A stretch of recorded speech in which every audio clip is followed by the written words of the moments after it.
those of us who don't know, right, you're currently running, operating, owning 2 locations and a third on the way. Yes. That's got to be exciting, right? Just a little. Yeah, right? You know. We were just kind of going through it before this started, but we're targeting, I believe we said fall for the new location. Yes, hopefully early fall. Early fall would be better. Better. Okay. Well, today's topic is talking about scaling, which you're obviously a master of, right? And growing the business. You know, for us, we get a lot of people that are interested in franchising, but they want to understand the opportunity as a whole, right? And there are a lot of different franchise opportunities out there, and some of them don't really afford you the opportunity because of territory that's out there to expand. You've been fortunate enough, as we said, to expand from 1 to 2, now to a 3rd location. And currently inside of the camp, we're at about 40% of our owners are like you, multi-unit owners and operators. So it's really our hope that a lot of new franchise owners coming on board, they have their eyes set on the prize, so to speak, of growing and growing with the brand. You have to. Yeah, you've got to, right? Yeah. You've got no choice. So I wanted to talk to you a little bit about that. I think, you know, and this was a topic we covered at convention, mindset matters, right? And it's about having an entrepreneurial mindset, growth-oriented mindset. So walk us through that. I mean, how does somebody go from being a single location owner now to a 3-location owner? Like I told you earlier, when I bought my territory, it had to have 2 locations in it. Mm-hmm. So the mindset was, oh, I got to have another one soon, right? So it wasn't like, I chose it. It had to happen. And one of the biggest things that I walked into was, okay, first, before I move on to that 2nd location, I have to embrace and master, as much as I can, that 1st location. Right. You know my story. I used to be in the real estate industry, okay? And customer service was always my thing. Right. I was great at it. Yeah. But I've never even thought about being a business owner, yet alone, having a whole team under me or anything like that. So it was challenging, but I embraced it. And I think so far I've done pretty well, okay? Understatement. But, once I did that and then started, looking at the locations and where to move forward, and because I was in real estate, I kind of understood that aspect of it. So I knew what I was looking for. And then putting together, the brand and what we were about, and to find the perfect location. Right. It wasn't just about like, okay, this one's available, let's just do that, right? It was about finding the right spot, not just for me and, what I wanted to be comfortable with as far as, rent amount. Right. And everything, but what it was, how do we serve our community within that area and make sure that we touch everybody, right? And so I was blessed enough to find the perfect location.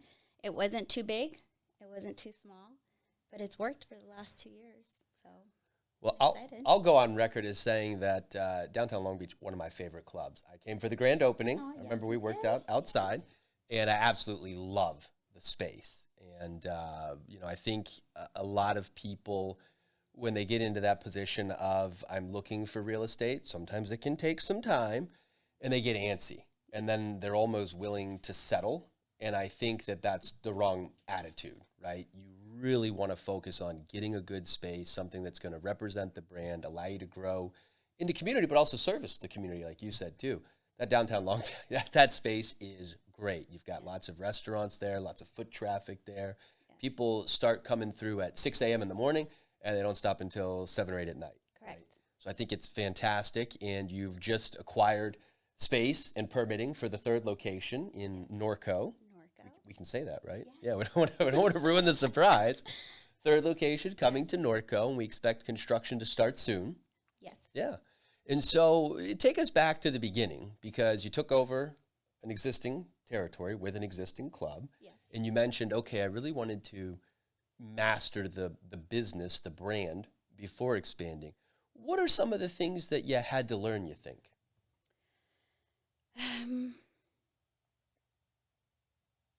one of the things, like I've never, even in my household, the finance part of it was never my cup of tea, right? But during that, it was, you as owning a business, there's so many things that, have to take place and all at the same time. Right. So one of the things that I really kind of made sure that I was patient with myself, for one, but was learning everything that I had to learn in order to make it work, right? Whether it be, staff scheduling, staff hiring, learning all the programs and making sure that I knew exactly what I was talking about, because as an owner, sometimes working that front desk is what you have to do. And then learning even how to train a class, because sometimes as an owner, that's what you got to do. That's right. All right. So learning how to do all of that and everything that was expected of the service that we had to provide. And I'm one, I can say, if I'm going to do something, I want to make sure that I do it at my best capability, right? So in order for me to make sure that I could train somebody else, I had to master every little bit of what takes place. Right. So just making sure that I was able to do that, be able to manage, and then train somebody to help me train everybody else, right? Because if that location wasn't ready to be on its own and for me to step away to be able to focus on that next location, I was going to have to come back and halt the next one, right? So I was lucky enough to have a team that was able to support that first location for me to move on to the next one, right? And then the great thing was that I had a team that was willing to grow as well, so I could bring them along to help me open up that second location. Yeah. Well, I think that's important, right? You have to learn the business first, then teach staff, right? But you won't know what you're teaching them if you don't know the business, right? So I think that's something that we stress with all of our new franchise owners, right? Like, we don't expect you to be there 40, 50, 60 hours a week, but you got to know the business. And then you got to know that the people are executing. And you want people that are growth-minded like you. There's new opportunities as you open your second and your third location for the team to grow with you and elevate their position inside of the company. And I think that's a priority of mine, making sure that, one, I not only make the time to grow myself, whether it be, just business knowledge, mindset, self-care for that matter, making sure that I'm doing that for myself, but also giving the opportunity and making a priority to help my staff grow, business, mindset, self-care as well. Right. Because we know that, a happy, rested, focused employee is always going to be able to give their best. And so making sure that that's always been one of my priorities, is to help my team be better than they were the day before. I like that. That's a good one, right? Anybody listening, you want to make sure that you're making your team better every day. But they'll appreciate that, right? They appreciate that you're creating ways for them to grow inside of the company. So you took over the initial Long Beach location. How long, weeks, months, whatever, did it take for you to really feel like, okay, I've got a firm grasp on what the business is. I'm ready to move on to location number 2? I want to say not much time. And not because I didn't want to wait. I think it was just, we're given a certain amount of time, obviously, to open up that second location because of the territory. So by the time that I found that second location, I acquired North Long Beach in January of 2018, and we didn't open our doors to downtown Long Beach until March of 2021. Right. So, well, there was a little thing called, story. I was going to say, there's a little thing called COVID got in there, and you've had some other setbacks. Yes. Well, let's talk about those. I mean, that's part of the journey, right? So walk us through it. So you found the space, and then what happened? Well, let me tell you about finding the space, because I think it's a really great story. And it goes back to, making sure people understand that you're not always going to go out looking for a property, your very first time and find the right spot. Right. One of the things that I was told during this journey was, don't settle, for one, but you will, when you walk in to a place, you will know, right? you'll feel it, Mm-hmm. you know, Mm-hmm. you'll feel it in your heart. Your soul will be like, this has got to be my spot, right? And I saw quite a bit of places.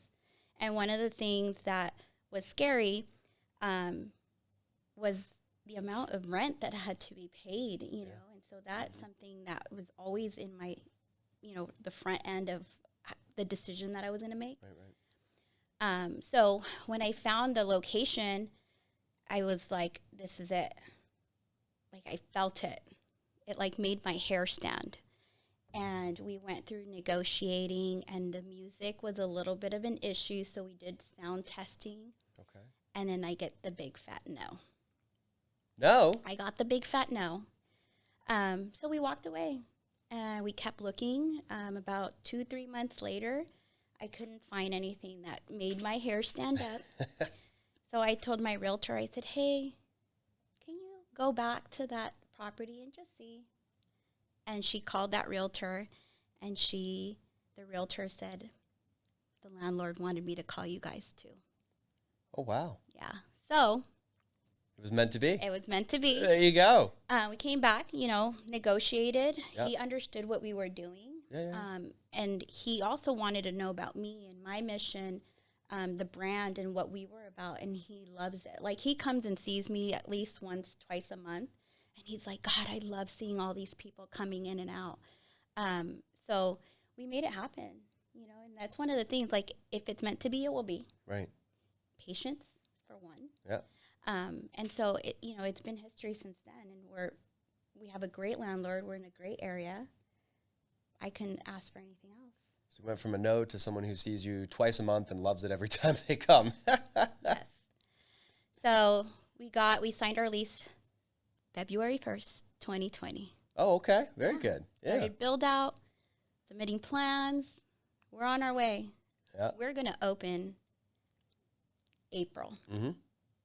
Well, we know what happened in March of 2020. That's right. All right, but closing down for 2 weeks, we didn't stop our build out. We were on the go.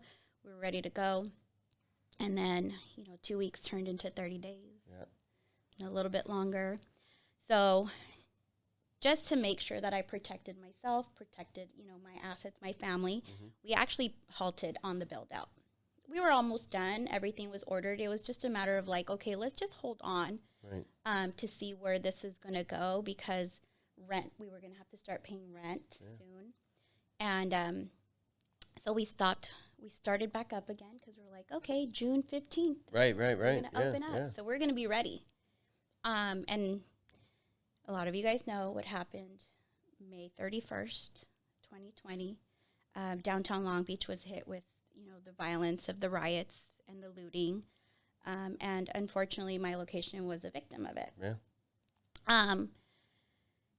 I was at home when, you know, I got home and I turned my TV on, and, you know, I'll never forget just standing in front of my TV and watching people coming out of the property, you know, not knowing what the inside looked like. Gratefully, there was nothing in there, right? But trash from a demo. Yeah. But that set us back about 6 months, if not a little bit more. You persevered, though, right? Yeah, absolutely. I mean, absolutely. You know, it's very hard to talk about that sometimes, because you realize, like, damn, I did that. You know, we overcame that. Yeah. And it wasn't just, you know, me. Obviously, it was my investment that, you know, was trashed. But it also took away from the clients that we were going to start serving, you know, within the next couple weeks. And so, you know, our clients came out and helped us, you know, clean up, and, you know, we just did it. That's amazing. Happened, you know, and you were at the grand opening. That's right, I was. It was Yeah, it was. It was a lot of fun. So we've covered a lot of the real estate component, finding the space component of scaling. I think a lot of people who are looking to grow, they have questions, comments, concerns about the staffing component and some of the other parts, right? Let's talk about that. So one location, you go to a second location. Do you need more staff? Do you have staff that's working at both locations, and now you're looking at a third location? Is that more staff? Are there people who are going to go between all three? Help us understand that, because I think the the human component, the employee component, is a big challenge. And it always has been in the fitness industry. I mean, I've been in the fitness industry 20 years. I don't think it'll ever change, right? But I think we're in a new generation of employees that have different wants, needs than maybe when you and I were younger, and it was like, well, you go, you get a job, who cares what it pays, you'll get a raise, and you just do it to earn money. That's what you did, right? I think we've got a generation that maybe that's not their mindset. So to talk to us about that, how tough is it to scale the human component of the business? It's probably the hardest thing, for sure. Okay. But I think if you go back to making sure that you give the opportunity for everybody to know, like, hey, you can grow here. I can teach you. I can provide you with the resources that you need. I don't ever expect anybody to be with me, you know, till they retire. Obviously, that's ridiculous. That's not right. us, you know.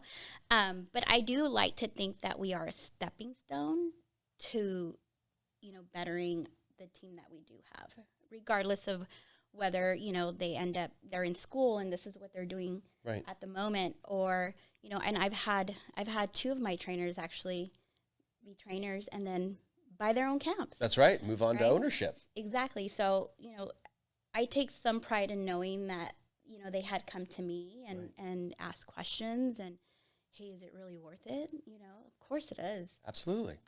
But just being able to give them the opportunity and give them the resources to say, hey, whether this be 6 months, a year, 2 years, 5 years, whatever your time here with me is, we're going to get you to where you want to be able to, I mean, reach for the stars, right? Go wherever you want to go. I just feel like there's no stopping you as long as you have that mindset where I'm going to do what I want to do, how I want to do it. And, you know, I find the way to get those opportunities, let's do it, right? And if people come to me, my team comes to me, hey, I want to learn how to do this. You know, I have somebody who's working front desk and she wants to be a trainer. Well, let's do it. Yeah. Here's the resources. Let's go. Right. Let's do it. So always being able to give them that opportunity.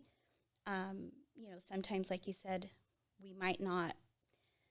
The generation nowadays is a little bit different than when we were young. Yep. You know, maybe out getting our first jobs.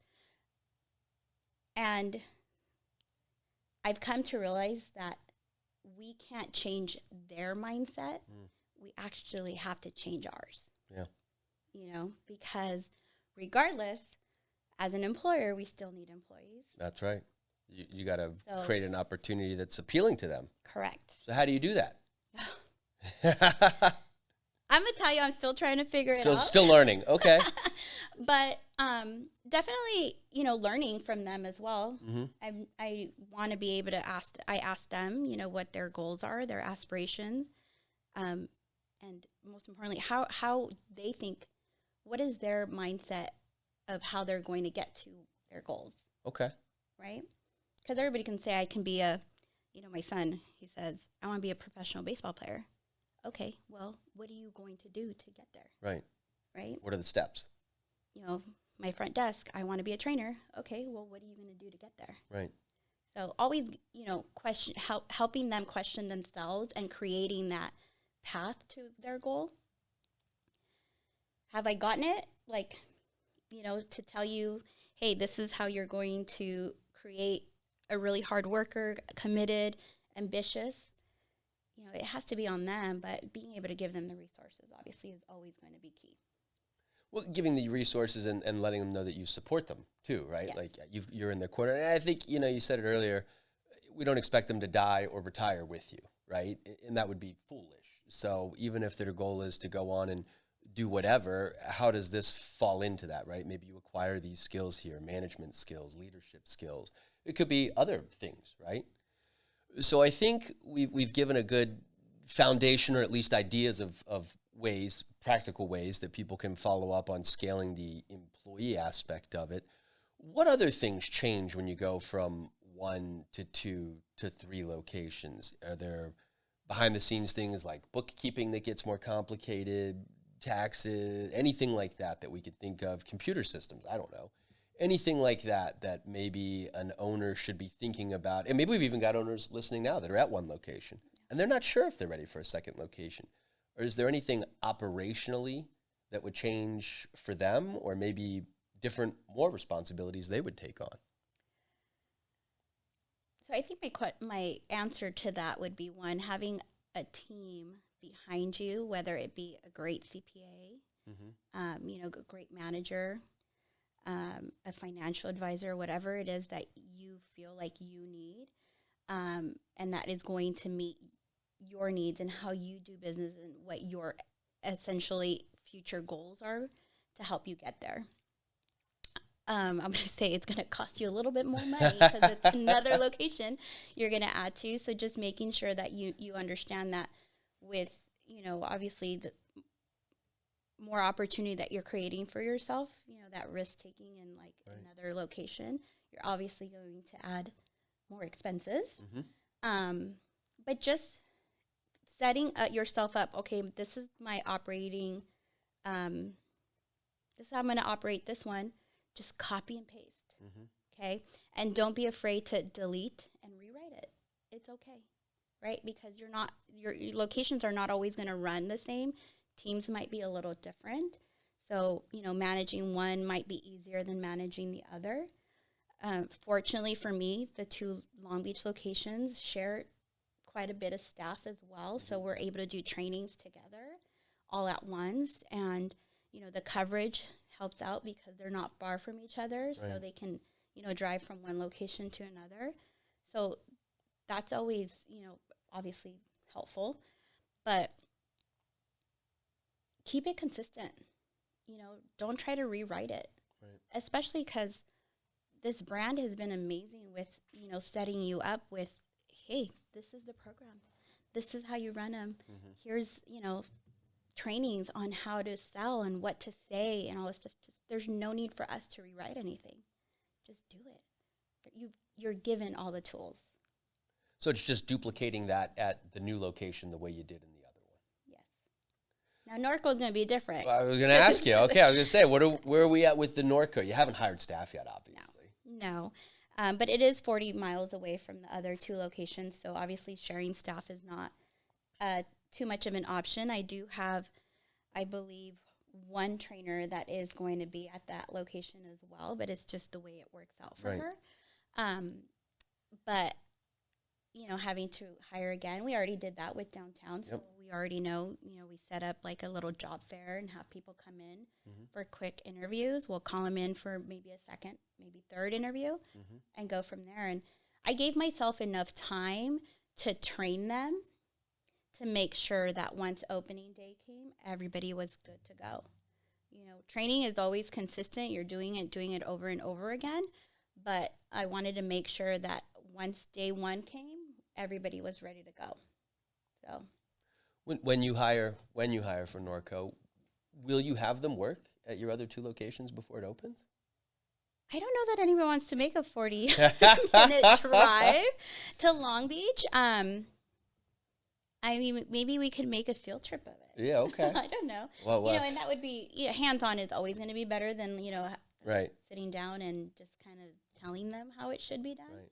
So, I mean, that's a possibility. I don't know. Just maybe we'll call Uncle Kyle. Yeah, Uncle Kyle. I'll come by with the bus and we'll all go out, right? Hey, one day. Maybe that'll be a podcast on the road, right? Here we go. Well, what other challenges, hurdles can someone expect to face when they're scaling, right? I think in the fitness industry, obviously staffing personnel is always going to be a thing, right? But I think that's in any industry, really. Are there any challenges, hurdles that you've encountered that you think they should be on the lookout? Maybe something that is not necessarily on their radar. You got a lot of people that are at one location thinking of going to two. How do they make that jump? Because I've talked to some existing owners, and they're nervous, and it's like, well, you're running one location, you're doing really well, but some of them don't think they could do a second location. So what hurdles did you personally encounter going from 1 to 2, and maybe even some of the ones you're starting to encounter now going from 2 to 3 that you just didn't expect, that nobody else had mentioned to you before? I think it's just going to be it's all going to relate to staffing, having enough staff, right? And then, you run into people getting sick. Right. Or people just not showing up, and it happens. And you have to make yourself, like I said, available to go train last minute, or go run the front desk. So just making sure that, I would say, master every single position that you could possibly think of that the camp needs to function, to operate. In my eyes, there's never a day where I wake up and, we don't have a trainer or we don't have a front desk. In my head, I don't think, oh, well, we'll just close. Like, that's not an option. Yeah. No. You just got to do it. So either you move people around and you get out there and just make it happen. I've been in a position where I'm working the front desk and my trainer doesn't show up. So I'm working the front desk and training. And it's okay. Like, you get through it. Right. It's been done. I'm sure I'm not the first owner that had ever been put in that position. So doing what you got to do to make it happen. Because at the end of the day, they're serving your community. You're changing lives. You're inspiring people to live a healthier life, through health and fitness, through the camp classes, and just through everybody's individual stories. So just be prepared to always know that you might have to just jump in there and make it happen without having to rely on anybody else. But you want to eventually get to a point where you have somebody else doing that, jumping those hurdles. But in the beginning, that might just be the case for you. Right. And as scary as it might sound, as stressful as it might sound, at the end of the day, you're going to go to bed and saying, I did it. I got done. On to the next day. Yeah. Well, do you think that you'll, with the third location, that you'll add like a area director or something? Are they too far apart, or? So currently, right now, I have a Long Beach regional director. So she runs both locations. Okay. And we made those moves in order to be ready for Norco. Okay. So I have one of my assistant directors will actually be the director for Norco. So we're training her there. Training her now. So she'll come up and then we'll either move somebody up or hire somebody to take on the assistant director position and then, go from there. Yeah. So we're working on making sure that once the 3 locations are up and running, we're going to be okay. Well, and that's, we kind of talked about that earlier. You're creating those career paths where people can ascend inside of the organization, right? It's all internal. Exactly. That's great. Now, you live in the Norco area, right? So is that in the beautiful city of Chino? Are you going to be spending more time there initially, or how will you? Because I think that's another kind of question we get, right? Okay, so I'm opening location 1, location 2, now location 3. Where do your efforts need to be primarily focused? Well, in a perfect world, Kyle, I'll be on the beach in like Bora Bora somewhere. No. I think I'd do it the same way I did with downtown Long Beach. Remember I said I made sure that North Long Beach was set to where I could step away. Right. So I'm working on doing the same thing for both Long Beach locations so that when Norco does begin, I will be able to spend a little bit more time on that one to be able to, get it up and running. So do I plan on spending quite a bit of time at Norco? Yes. But I'm hoping that the training that I'm putting in place for the assistant director that will become the director over here is going to be just on point, and I'll be able to still focus on downtown and Long Beach for a little bit longer. And then maybe Erica will retire. I like the sound of that. But, yes. And I'm a single mom too. So I have You got a lot of other things going on. Both kids play sports. So it's a balance, and sometimes that balance, there is no balance. But I'm trying to put a team in place where I can dedicate myself to giving my kids the time because I have sacrificed a lot. And,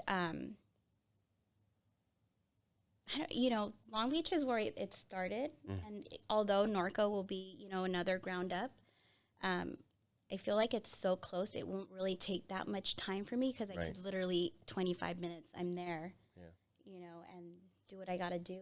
Versus Long Beach, it's either a 40-minute or a 50-minute drive. Right.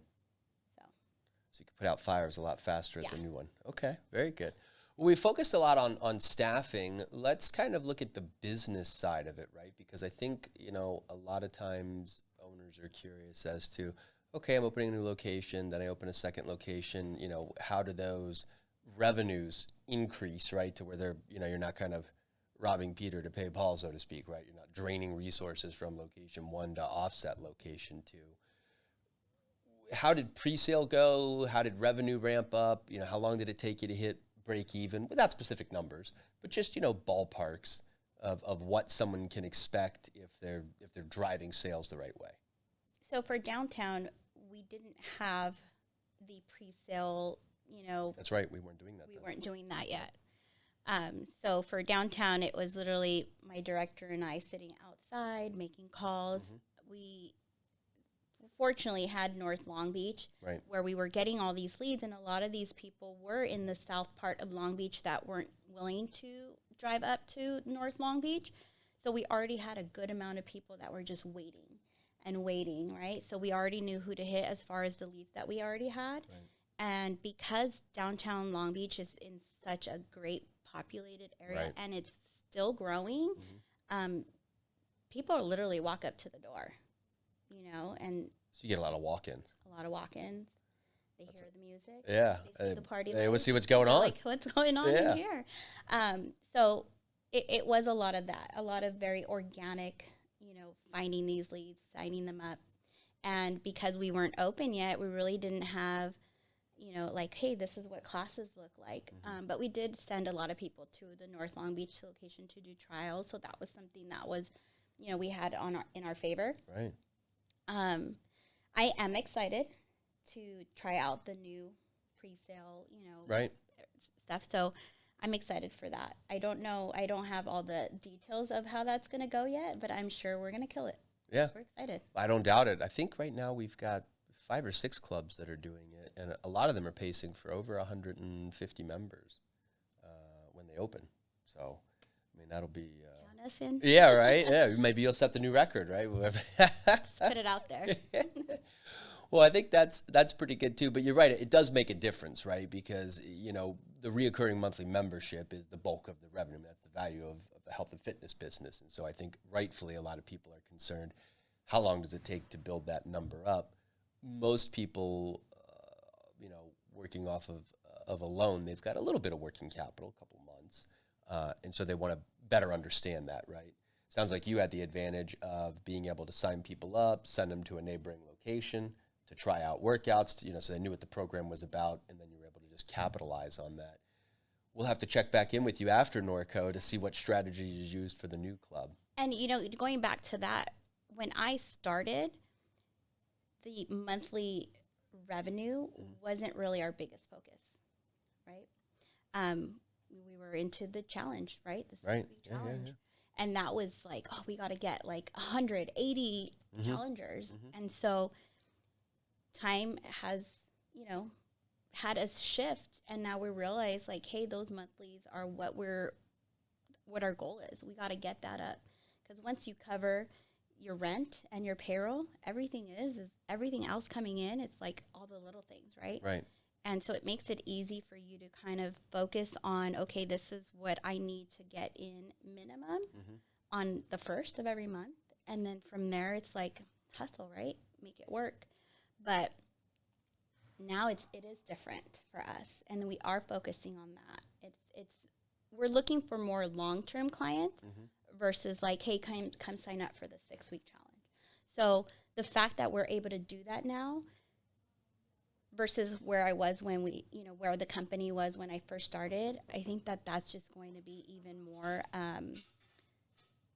of a benefit for us, for new coming franchisees to make sure that they're pretty much set up for success. Yeah, well, I think the pre-sale will be extremely helpful, and you do a really good job with goal setting. I remember we had a call about this a while ago. And so you've got the bulk revenue coming in, and then you even break down, I think, per shift and all of that. So we may have to have you back on for that. But I think that's an important thing too, right? Is like you set goals for your AM shift, your PM shift, and just another thing as you're scaling the business, you're finding ways to be a better business owner.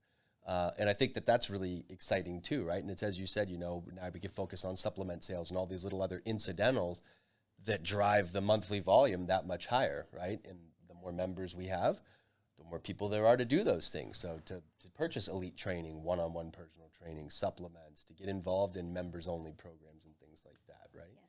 So I think that's really exciting. Let's talk a little bit about the rewards, right? We've talked a lot about all the challenges of being multi-unit owner, but let's talk about the rewards, right? Because there are definitely some big positives to it, I think. What are you personally seeing as some of the benefits of running multiple locations? Being completely honest and raw about what really, pushes me is being able to share my story. Because, a lot of franchisees are coming in and they haven't been a client, right? So my story started as a client. And I had my own transformation. And, I had another personal story that I know that I wouldn't have been able to go through and come out of it as successful as I feel that I did without the camp and what it means and what it represents and what it could do for somebody, especially a woman, just business in general. Sometimes women are, we're looked at like, oh, she can't do it.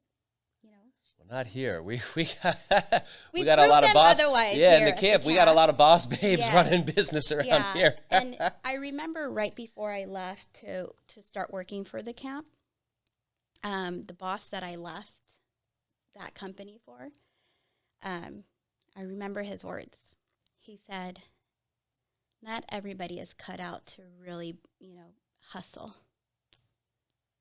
Here I am. Yeah, I was not good at reading people, is he? And, no. Those are the things that you kind of carry with you throughout your journey. And that's what pushes you to wake up at 3 a.m. to make those 40, 50-minute drives, to and from. To make sure that you're providing not just your team, your clients, but yourself with 100% of you to make sure that, everybody's watching. And in the real world, like, people want to see people stumble and fall, right? And it's okay. It's going to happen. But watch me get up. That's what I say, right?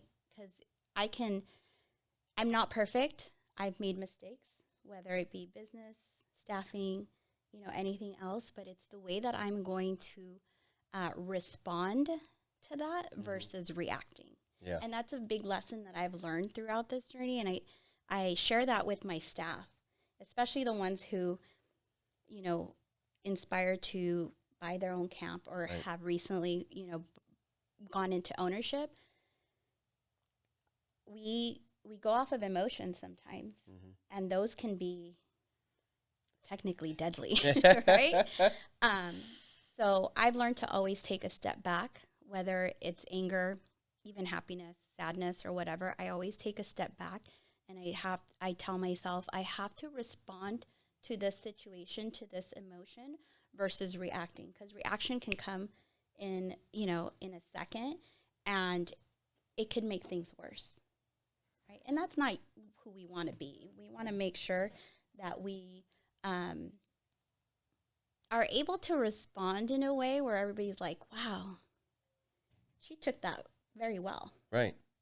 And she did that. Well, you're not wrong. We like it when there's a plane crash, right? Yeah, we like that. But I think people also love a success story. Yeah. People love to see people succeed, especially in this day and age. Entrepreneurship is like a hot thing, right? So here you are, single mom, female business owner, 1 location, 2 locations, 3 locations. I mean, that's a great story. I love it from the outside looking in. I love it too. Yeah, okay, there we go. You know, and I look at you as kind of like a leader inside of our community, right? I mean, there aren't a lot of people that have opened up their second or their third location. And so I think, you know, when 4 and 5 roll around, you're Kyle, give it a rest. I'm done. But I think that's exciting. But I like what you said, right? It's, you know, you're doing it for yourself and you're kind of self-motivated. I think we ought to also invite your previous employer to the grand opening for the 3rd location. Yeah. I'll send him a personal invitation. Yeah, right. Please come join us. Yes, come see. Well, look, I've really enjoyed the conversation today. I think we covered a lot of great items here, and I'm excited to see you to continue to grow with the organization. Thank you so much for your time today. Thank you, Kyle. Love being here. It's been my pleasure.